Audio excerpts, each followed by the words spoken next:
நல்லிணக்கம் அது நம் அடிப்படை குணம். தமிழ்நாட்டில் அறநிலையத்துறையின் கீழ் மட்டும் 46,000க்கும் மேற்பட்ட கோயில்கள் உள்ளன.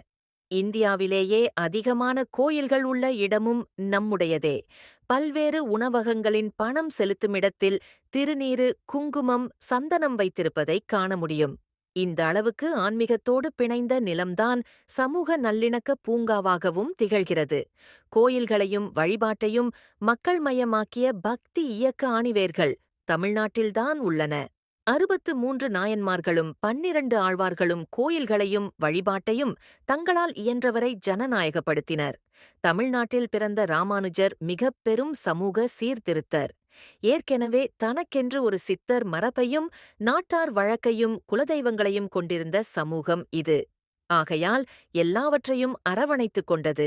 தஞ்சாவூர் புன்னைநல்லூர் மாரியம்மன் கோயிலுக்குச் சென்றுவிட்டு, அங்கிருந்து வேளாங்கண்ணி மாதா கோயிலுக்குப் போய்விட்டு, அப்படியே நாகூர் ஆண்டவர் தர்காவுக்கும் போய்விட்டு வீடு திரும்புவது தமிழ் மக்களின் நல்லிணக்கத்துக்கான ஒரு குறியீடு.